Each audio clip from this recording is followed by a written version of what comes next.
Para aqueles que não me conhecem, sou Tiago Gregório, um dos presbíteros da Igreja Batista da Palavra, e hoje a Igreja Batista do Centro me deu a grande honra de trazer a Palavra de Deus aos irmãos. Eu quero convidá-los a abrir a sua Bíblia ou seu aplicativo no Salmo 19.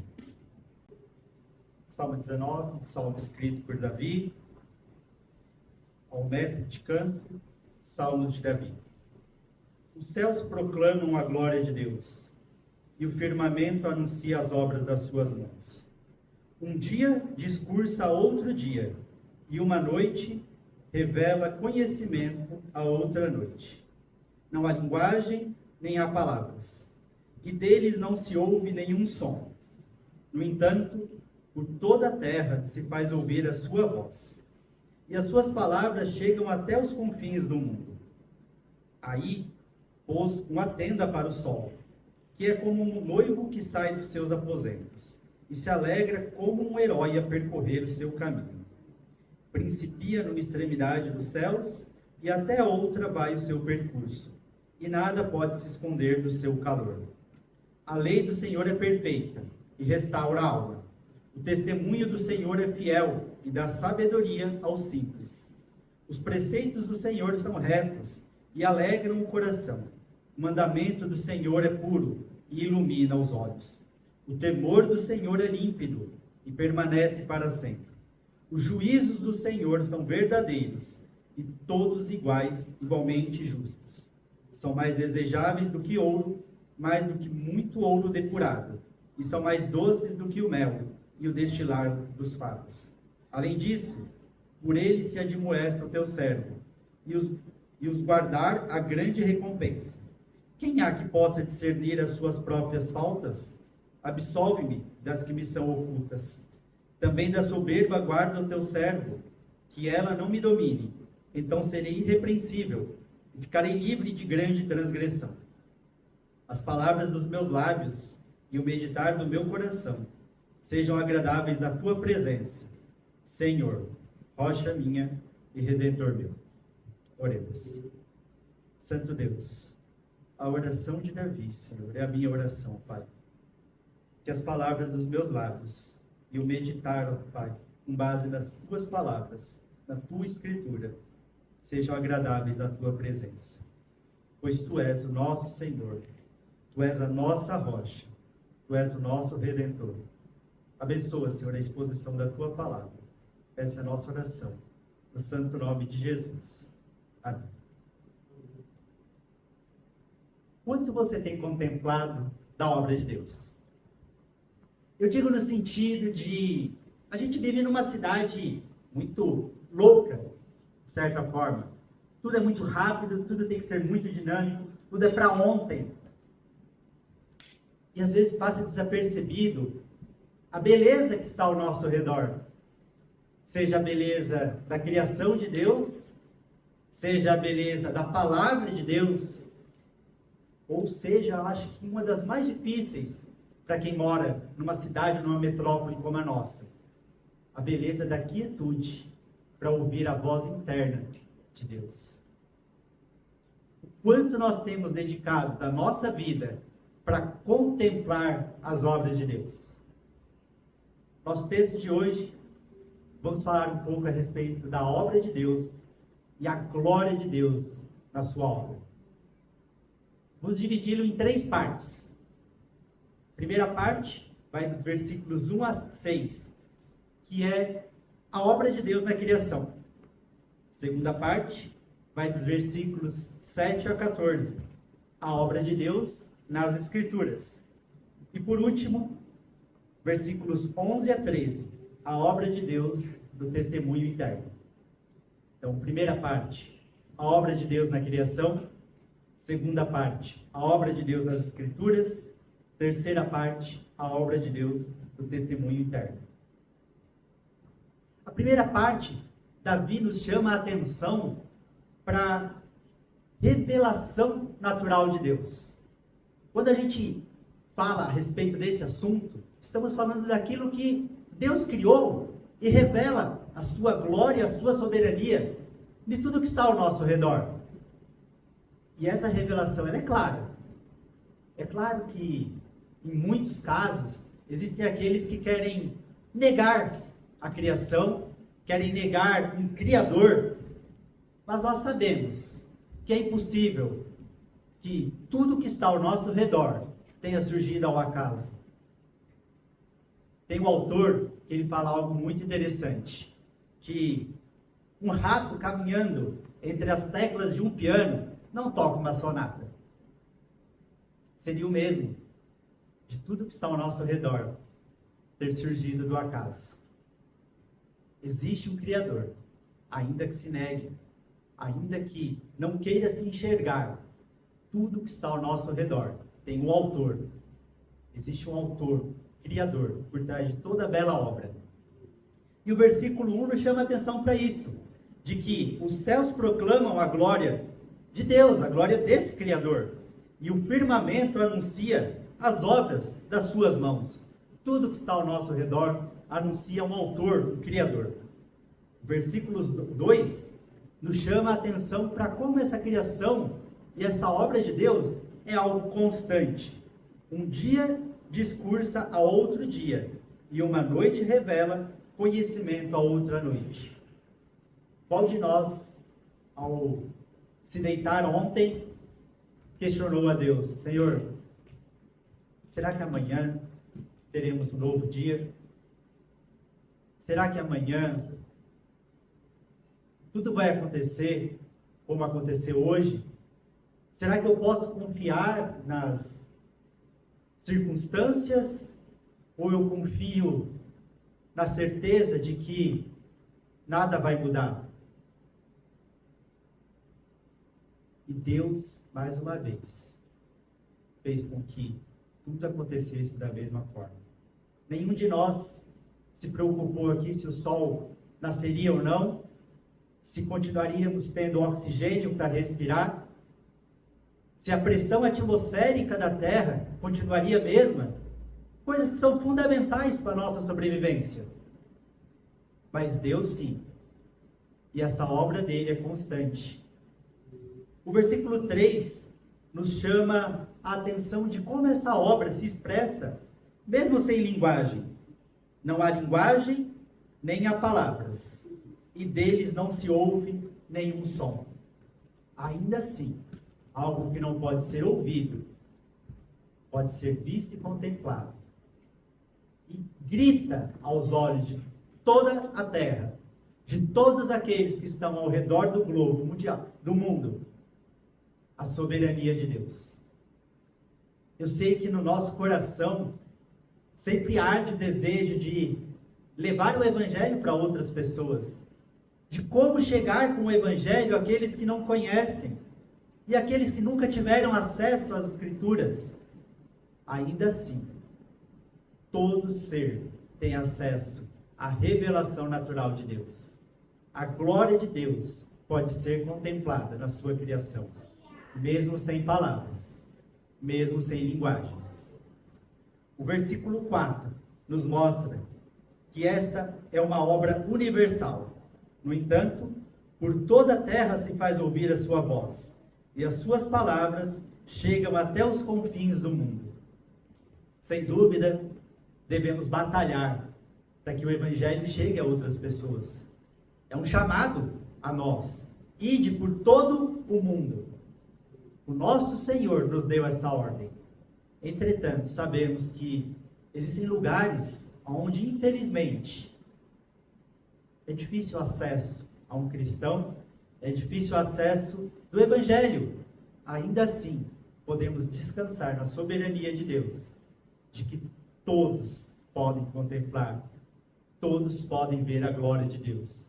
E aqueles a qual Deus abre os olhos e o seu coração é quebrantado, essas pessoas, elas passam a glorificar a Deus. Porque se vocês derem uma olhada em toda a Escritura, a revelação natural de Deus sempre esteve, sempre estará ao dispor de todo ser humano. Mas há em nós o pecado que nos afasta de Deus e que nos cega para glorificar a Deus na sua criação. O versículo 5, que encerra essa primeira parte, versículos 5 e 6, eles nos mostram como essa obra é majestosa. Aí pôs uma tenda para o sol, que é como um noivo que sai dos seus aposentos, e se alegra como um herói a percorrer o seu caminho. Principia numa extremidade dos céus, e até a outra vai o seu percurso, e nada pode se esconder do seu calor. Lembre-se que, quando Davi escreve, ele ainda não tem a revelação de Jesus Cristo, que nós temos. Mas nós temos o privilégio de saber que, aqui, ele está tipificando, simbolizando o nosso Senhor e Salvador, que lá nos Evangelhos será dito que Ele é a luz do mundo. Ele é essa luz do sol, que brilha em todos os lugares, até os confins da terra. Antes que eu e você cheguemos com a palavra, com o Evangelho, a presença de Cristo já está até os confins da terra. Quando nós recebemos o mandato de ir por todo o mundo e levar o Evangelho, é com a certeza de que Cristo vai à frente. Que como o sol brilha em todos os lugares e até os confins da terra, Cristo há de ir à frente de cada um de nós. Então, todas as vezes que nos propomos a cumprir o mandato de Cristo, de levar o Evangelho até os confins da terra, nós podemos fazer isso confiantes de que Cristo há de ir à frente, de que Ele há de se revelar antes mesmo de que as palavras saiam de nossa boca. Porque a maravilhosa criação de Deus revela a glória do seu Criador. E é assim que Davi apresenta a primeira parte desse salmo, como uma introdução da qual todos os olhos hão de contemplar. Existe o Criador. E tudo o que Ele criou tem ordem. Esta ordem é o que nos permite continuar vivendo. Mesmo aqueles que negam a existência de Deus, dependem desta ordem para permanecer sobrevivendo. Mas nós sabemos que, apesar de Deus se revelar na sua criação, apesar de Deus se revelar em tudo aquilo que está ao nosso redor, essa revelação ainda não nos leva a glorificar a Deus como nosso Senhor e Salvador. É necessário que a gente tenha prazer também na obra revelada de Deus através das suas Escrituras. E com isso nós vamos para a segunda parte desse salmo, que vai dos versículos 7 a 14. A obra de Deus nas Escrituras. O versículo 7, ele nos revela que a palavra de Deus, a sua revelação, ela é perfeita. A lei do Senhor é perfeita e restaura a alma. O testemunho do Senhor é fiel e dá sabedoria aos simples. A palavra de Deus, não há erro. Ainda que muitos possam questionar, ainda que existam aqueles críticos textuais que queiram levantar pontos de discordância, nós sabemos que na palavra de Deus não há erros, não há equívoco, não há enganos, pois a palavra de Deus ela é inerrante, infalível e ela é suficiente. Com isso, não estamos dizendo que na palavra de Deus não existem pontos dos quais a ciência venha a questionar e do quais nós tenhamos que dizer que a interpretação da ciência ela tem que se sujeitar à interpretação das Escrituras. Porque um exemplo, eu iniciei o nosso sermão dizendo que nenhum de nós, ao se deitar ontem, se preocupou com o nascer do sol. Mas um cientista diria, mas o sol não nasce. Realmente, o sol não nasce. Mas nós não aprendemos que o sol tem nascente e poente? A ciência nos ensina isso também, que o sol tem nascente e poente. Nós aprendemos que existe liberdade poética. Então, todas as vezes que nós temos esse embate entre ciência e as escrituras, nós temos que entender qual é a interpretação que está sendo feita. Então, quando as Escrituras nos diz que o sol nasce ou surge, ela não está querendo ir contrário à ciência do fato de que o sol está lá estático. Mas ela está mostrando a nossa perspectiva. Porque quando amanhece, a nossa sensação é de que realmente o sol está nascendo. E quando entardece, a nossa sensação é de que realmente o sol está se pondo. Porque por mais que os cientistas queiram negar o Criador, nós sabemos que se a Terra girasse um pouquinho só mais rápido do que ela gira, nenhum de nós sobreviveria, nem mesmo o cientista que nega a criação de Deus.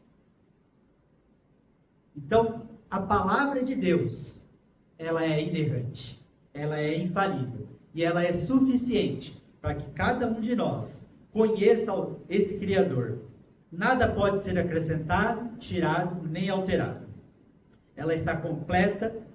As obras humanas, as teorias dos cientistas, elas podem sofrer alterações, mas a palavra de Deus é perfeita e atual.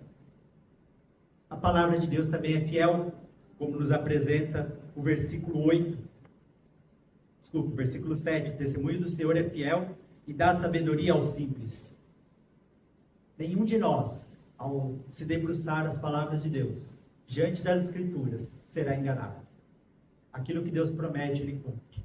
Aquilo que Deus coloca nas suas Escrituras, nós podemos confiar que há de se cumprir. O versículo 8 nos mostra que a palavra de Deus, ela é justa. Os preceitos do Senhor são retos e alegram o coração. O mandamento do Senhor é puro e ilumina os olhos. Ainda que para muitos seja uma questão de imposição os mandamentos de Deus, ainda que para muitos haja questionamentos a respeito de qual autoridade Deus tem para dizer como nós deveríamos coordenar ou viver a nossa vida, a palavra de Deus, ela nos ensina que Deus, Ele é um Senhor justo. E a palavra de Deus, quando ela revela a justiça de Deus, ela revela a sua majestade, a sua soberania e o seu poder. Mas ela também enfatiza a sua misericórdia. É justa quando fala que somos como barro, somos fracos, mas também somos alvo do imensurável amor de Deus. A palavra de Deus, ela é justa quando ela narra, por exemplo, os erros dos grandes homens. E se você fizer uma leitura, você vai perceber isso.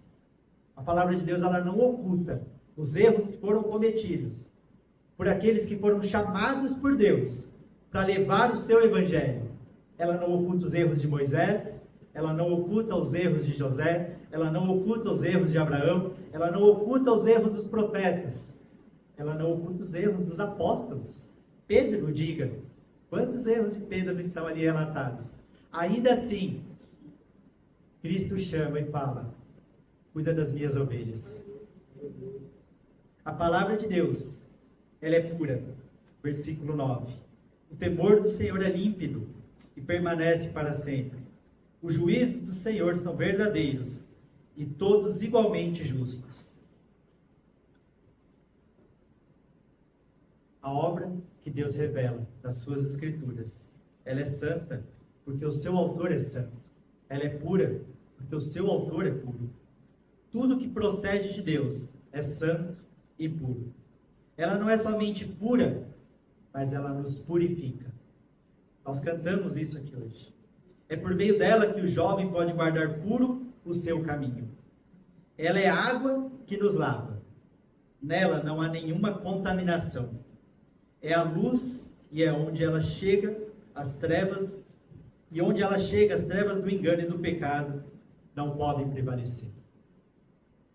Por isso, um teólogo muito antigo diz que ou a palavra de Deus te afasta do pecado, ou o pecado te afasta da palavra de Deus. E no versículo 9, nós também podemos ver que a palavra de Deus, ela é eterna. Os juízos do Senhor são verdadeiros. E esse juízo, ele é eterno. Ele prevalece para sempre. Ele permanece para sempre. E que segurança isso pode nos trazer, uma vez que nós sabemos que somos falhos e pecadores. Sabendo que um Deus justo permanecerá justo por toda a eternidade. Como que nós, falhos e pecadores, podemos encontrar conforto numa palavra dessa? Porque para muitos isso é sinal do fim. O que pode ser feito? Mas Cristo veio exatamente para nos livrar do peso da culpa, o peso da nossa transgressão, o peso do nosso pecado, o juízo do qual todos nós somos dignos. Nenhum de nós pode dizer que tem obra suficiente para arcar com o peso do juízo ou para pagar pelo alto preço do pecado. Mas o nosso Senhor e Salvador Jesus Cristo, Ele age em nosso propósito, exatamente para que esse Deus justo permaneça justo por toda a eternidade e ainda assim salve pecadores como eu e como vocês. É baseado na obra de Cristo que nós descansamos em um Deus justo. E diante disso, nós partimos então para o final dessa segunda parte, que é o versículo 10. O valor da palavra de Deus, ela é melhor do que riquezas e ela é melhor do que o alimento. São mais desejáveis do que ouro, mais do que muito ouro depurado, e são mais doces do que o mel e o destilar dos favos. Ontem nós tivemos uma EBF na nossa igreja, e o tema era Jesus Cristo mais que super-herói. E uma brincadeira que foi feita com as crianças era falar o nome de algo que gostava muito e dizer que Jesus é mais do que isso. Então eu gosto muito de livros, e minha esposa brincou com isso. Ela falou assim: Jesus é muito melhor, é mais do que os livros. E aí uma das crianças disse: é mais do que a minha boneca, que eu amo tanto. A outra disse: é mais do que aniversário, que eu amo tanto. O outro disse: é mais do que futebol. Mas será que nós, que somos criados para enriquecer, criados para encontrar sucesso na vida, podemos dizer que Jesus Cristo, ou no caso, com base aqui no Salmo, que as Escrituras são mais do que o ouro? Ou podemos dizer que a Escritura é mais do que aquilo que nos dá prazer? Ou que é nas Escrituras que nós encontramos toda a nossa fonte de riqueza e todo o nosso prazer? E meus irmãos, longe de mim querer me colocar na posição de quem faz isso. Eu sou um falho pecador também. Então sim, eu luto também para que as Escrituras façam parte da minha rotina, do meu dia, como aquilo que tem maior valor na minha vida e aquilo que há de me dar maior prazer. E é interessante dizer que quando Davi escreve, o que ele tem em suas mãos, o que ele tem acesso, são os 5 primeiros livros da Bíblia, Pentateuco.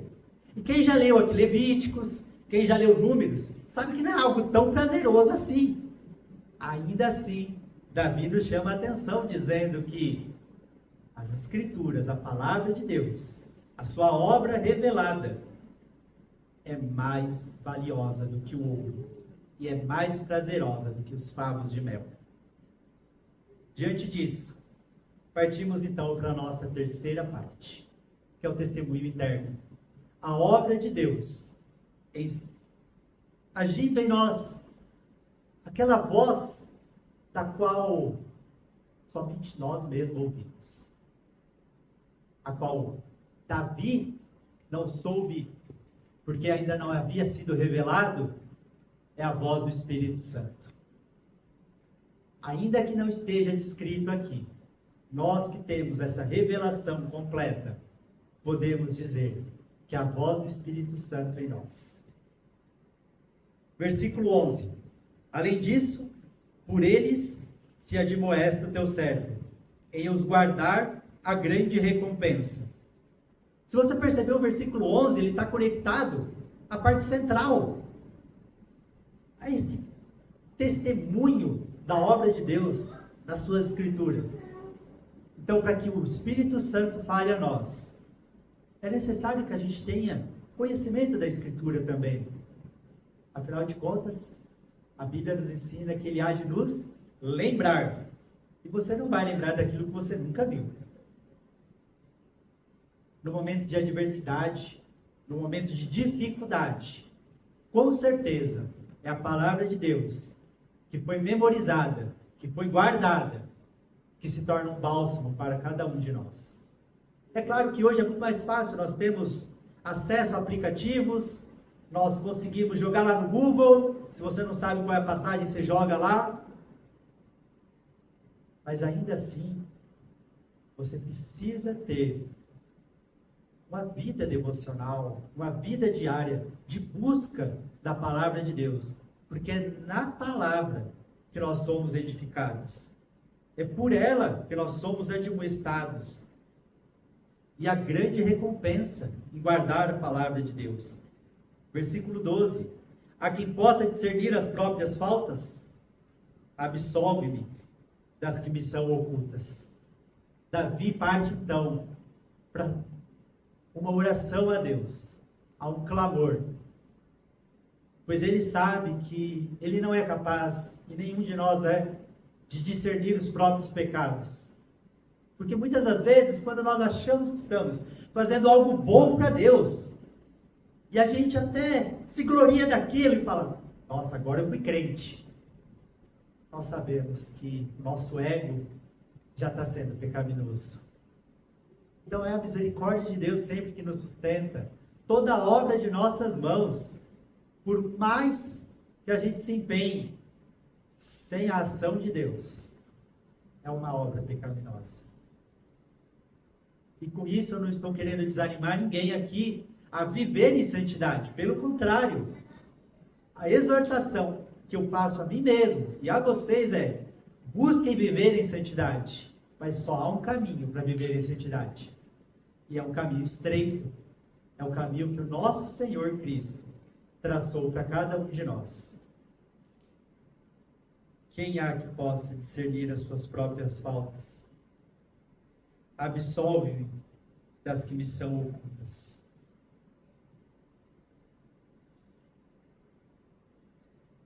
A palavra, ela gera convencimento de pecado. Quando nós nos debruçamos diante das Escrituras de Deus, ela, ao ser lida, nos lê. Quando buscamos estudar, ela penetra em nós como uma espada de dois gumes. Quando viajamos pelas suas páginas e damos asas à nossa imaginação, tentando imaginar como foi viver, imagina Noé construindo uma arca, vindo aqueles monte de animais, nós passamos então a absorver aquilo que a palavra de Deus nos ensina em relação à soberania de Deus. Nós vemos que como pode um homem como Abraão ter abandonado tudo e ter ido para uma terra da qual ele desconhecia? Como pode José ter se mantido santo, mesmo em meio a tantas adversidades que ele viveu? Como podem os profetas, sendo perseguidos, colocando em risco as suas vidas, continuarem exortando os reis e exortando o povo a voltar para os caminhos do Senhor? E no fim das contas, como pode Cristo, como pode Deus ter se feito homem, padecido em nosso lugar, e entregue a sua vida para que nós tivéssemos vida? Se você observar, assim como Davi começa o salmo, ele vai terminar. No versículo 1, ele diz: os céus proclamam a glória de Deus, e o firmamento anuncia as obras das suas mãos. E no versículo 14, ele olha com inveja santa, digamos assim, para o universo, e ele diz: as palavras dos meus lábios e o meditar do meu coração sejam agradáveis na tua presença, Senhor, rocha minha e redentor meu. Por que Davi faz isso? Porque ele sabe que, assim como eu e você, ele não é capaz de proclamar a glória de Deus, mas ele anseia por isso. Eu não canto como Josafá, mas eu anseio por isso. O coral, como vocês tiveram a cantata aqui, é uma união de vozes. E é assim que o universo proclama a glória de Deus.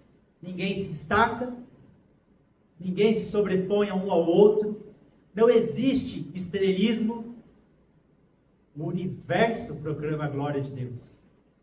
Não é necessário que se force o universo a proclamar a glória de Deus. Mas Davi sabe que se ele não batalhar, as palavras dos lábios dele não proclamarão a glória de Deus. Davi sabe que se Deus não agir sobre ele, assim como se Deus não agir sobre eu e vocês, nós não vamos proclamar a glória de Deus. Então Davi olha para o universo, e é como se ele orasse a Deus dizendo: Senhor, eu quero ser como o universo. Eu quero ser como os céus que proclamam a sua glória. Eu quero ser como o firmamento que anuncia suas obras, mesmo sem palavras. Porque a primeira parte nos ensina que, mesmo sem palavras, a glória de Deus é ouvida ao redor do mundo. E a segunda parte é que, mesmo quando não é dita, a glória de Deus pode ser vista. A palavra de Deus revela a glória de Deus. A palavra do Criador revela tudo aquilo que eu e você necessitamos. E tudo aquilo que eu e você temos um chamado a proclamar àqueles que ainda não foram e ainda não tiveram a oportunidade de conhecer a palavra desse grande Criador. Aqueles que estão hoje apenas contemplando, e se estão, as obras da criação de Deus, mas que estão ansiando por conhecer as obras reveladas na Escritura. Então a minha exortação a vocês, hoje e sempre, e a exortação que eu faço a mim mesmo, é que vocês vivam na oração de Davi, e que as palavras dos lábios de cada um de nós, e o meditar do coração de cada um de nós, sejam agradáveis à presença de Deus, na presença de Deus, que é nosso Senhor, que é nossa rocha, e que é nosso Redentor. Oremos. Santo Deus e Pai, nós te louvamos e te agradecemos, Senhor, pela tua revelação, tanto na tua criação, Senhor, e tudo que está ao nosso redor, quanto na Escritura. Pedimos a Ti, Senhor, que abra os nossos olhos, abra a nossa mente, abra os nossos ouvidos, ó Deus, para que possamos glorificar a Tua criação, Senhor. Para que possamos glorificar a Ti, Senhor, na Tua criação. Ajuda-nos, ó Pai, a, mesmo em meio a tantos prédios e arranha-céus, olhar, ó Deus, para os céus e contemplar a Tua criação. Olhar, ó Deus, para aquilo que está ao nosso redor e contemplar a beleza do artista que Tu és. Ajuda-nos, Senhor, a ter prazer na Tua palavra, na Escritura que foi revelada, Senhor, a cada um de nós. Somos privilegiados, Senhor, porque temos acesso a diferentes traduções, ó Pai, diferentes formas, ó Deus, de expressar aquilo que o Senhor revelou para o Teu povo. Obrigado, Deus, pela vida de homens e mulheres que se debruçaram nos estudos, que se dedicaram, ó Deus, para que cada um de nós tivesse acesso à palavra, à Escritura, aquilo que o Senhor deixou para cada um de nós. Ajuda-nos, ó Deus, a termos prazer na Tua palavra, a nos dedicarmos, ó Deus, ao estudo da Tua palavra. E pedimos a Ti, Senhor, que a voz do Teu Espírito Santo, agindo em nós, falando no nosso interior, nos leve a uma vida de santidade. Que sejamos, Senhor, a todo tempo confrontados do nosso pecado, para que possamos, ó Deus, através do agir através das palavras dos nossos lábios e o meditar do nosso coração, ser agradáveis à Tua presença. Senhor, nossa rocha e nosso Redentor. É no nome de Teu Filho que oramos. Amém.